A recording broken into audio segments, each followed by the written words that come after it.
Welcome back to From the Scriptwriter's Table. Today we're going to continue the conversation we just started on, which is the specifics of the audio drama format, or the specifics of the audio drama media. Format, we'll talk about how to write the format scripts later. Right now I want to get you in the mindset of what it's like to write for an audio drama. In the last episode, we talked about how, unlike in television scripts and movie scripts and theater scripts, the radio drama is written for the audience of one, just like a novel, just like a short story. You are playing upon the imagination of the single audience.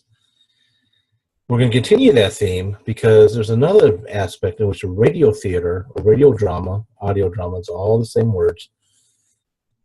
There's one aspect that that shares in common with your book authors, and that is the stage is inside the theater of the mind.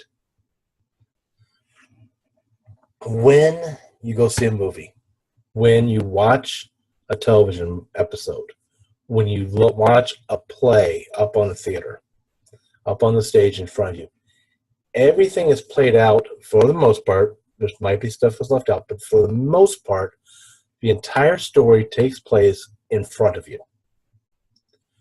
You can see who's wearing what colors. You can see what the scenery looks like. You can see actors moving across the stage. You can see their especially in TV and movies. If you're in a theater, you might need, especially depending on the size of the theater, you might need binoculars. But you can see the facial expressions of the actors without them even having to say anything. In books and short stories and in radio dramas, everything I just described to you has to be pulled out of the audience's mind. Radio stage equals imagination. Think about that for a second. If you listen to an audio play, radio play, there is not the visual aspect that the listener has. He or she does not see anything unless you, the writer, suggest it into the script, and the actor plays out that suggestion properly. This is an interesting little trick, and it's something which I've been having to learn as well as I write radio plays.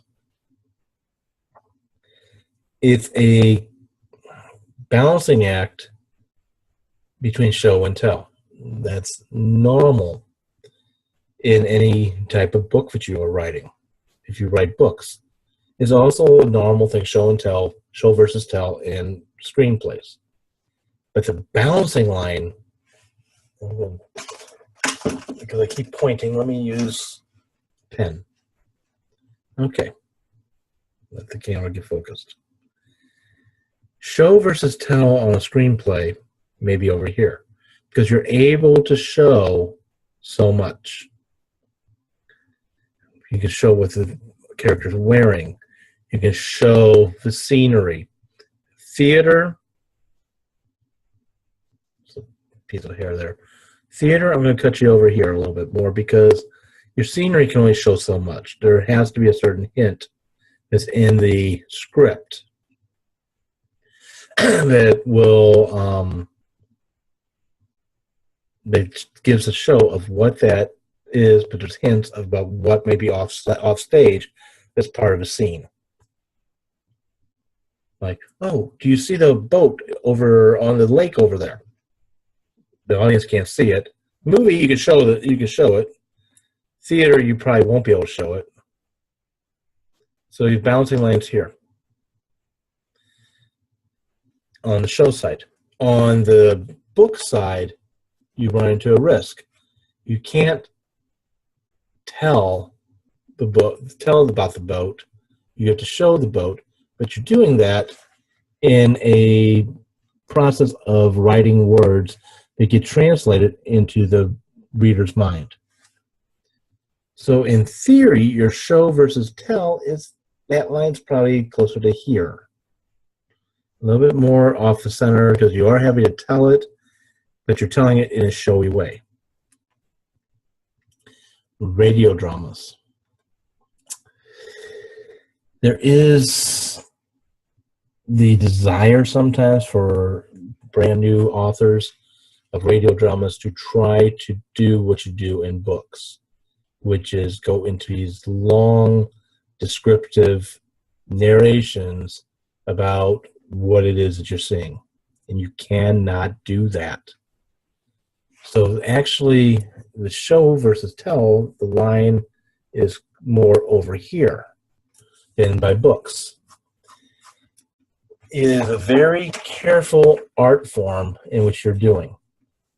Everything has to be done by suggestion. Go back, find some old-time radio dramas, and listen to how they describe things. I'm going to recommend some of my favorites. Johnny Dollar, if you can find them. And you can. They're all over YouTube. Great mystery series in the way that the story's told. Broadway is My Beat. X-1. Dimension X. Sorry, I'm just trying. My mind just went blank. Sorry about the cough. But listen to Anything by Arch Oboler. Another great example. Suspense is another one. The New Adventures of Sherlock Holmes, especially with Basil Rathbone and Nigel Bruce. I think the writing during their time period as Sherlock Holmes and Dr. Watson was some of the best writing of that entire series. If you can find those, you'll see how, and you listen, you can see how they describe what it is that they see, how they describe the setting. It is all done through dialogue suggestion. Another trick, another fun thing you can do is find when radio plays and the TV plays were occurring at the same time. 1960s, 1950s. I'm going to tell you an example to go look for. Look for Gunsmoke. I don't care if you don't like Westerns. Play along for a moment, okay, please? Use this as a learning tool. I'm going to say, first off, find the video script, the TV script online. Find the same episode radio script online, side by side. You're going to see changes in the script that give the suggestion on the visual and how the scenes are done, how the actors are to look, or what the actors are doing. Do that, and you'll start to get the idea of how this is different. You are creating everything that is in the visual field. And guess what?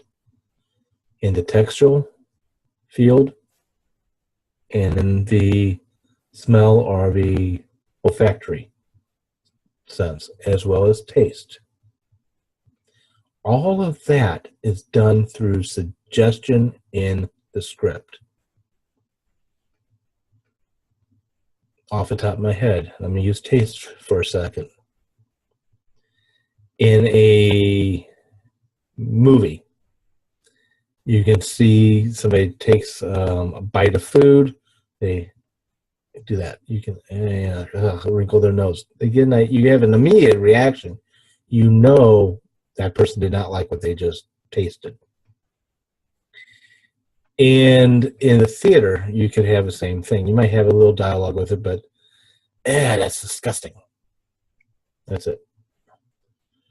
In the book format, you may describe the taste or the texture that's inside the mouth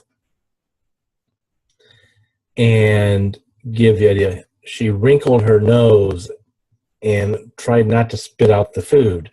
The acidy flavor was burning her tongue and throat. Okay, just make that up. Now, how do you make that into a radio play? Of course, this is assuming this is important, that whatever's being tasted is important. Now, isn't that an interesting idea? How do you suggest this? Strictly by dialogue. One trick could be, let's go back to, it's disgusting. Ooh, this is acid. Oh, this is burning. That's an easy one. You don't go through the whole thing of it's burning my throat and down or some of the other aspects to it. Tastes like almonds. Ooh, it's a bitter almond taste. Of course, you might want to spit that one out. That might be cyanide. Okay, I'm hoping I'm making my point. We as radio writers have got a different trick we have to use to carry across the other senses than just the audio sense. And that is done, it's all done by the workhorse tool of writing in radio plays, and that is dialogue. So our level of show versus tell is closer to tell, but it's still showing. My example I just gave of taste is telling. So how do you do show? Millie, your face is turning blue. Jim, what's that Jim, what's wrong? You got that look on your face. No, what look is that? Don't have to go into detail. Just say you got that look on your face, and then let Jim respond with, yeah, I'm thinking about whatever. And that creates a visual image that's inside the audience of one who's going to see it differently than the other person who's an audience of one. This is a complicated writing field. It's fun to play in. It's fun to do. And it's frustrating to do. So with that, I'm going to end this here. Check out www.windingtrailsmedia.com. We are open for we are open for script submissions off and on throughout the year. You can find that information out there.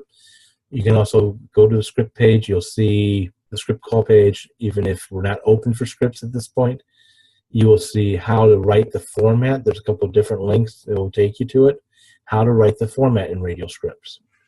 Also visit windingtrailsmedia.com and go to the courses for writers. And the second course on there is the Script Writers Table. This is a free monthly event that occurs. It is online, internationally, visually, like you just seen me talking here, to be able to talk to other writers in other areas and other medias. We don't care if you're writing a radio play. We love you to be writing a radio play, but we don't care if you're writing a radio play. You could be writing a book. You could be writing short stories. You could be writing television plays, etc. and et al. Come join us. Talk about your writing. Get ideas. Bounce ideas off each other. Love to have you. Absolutely, totally free. There is a limited number of people who can join us at any given time, but it's open until then. And it's going to be, and it's posted. As soon as one's done, we post the next one for the next month. So have a great day writing, and talk to you later. Take care.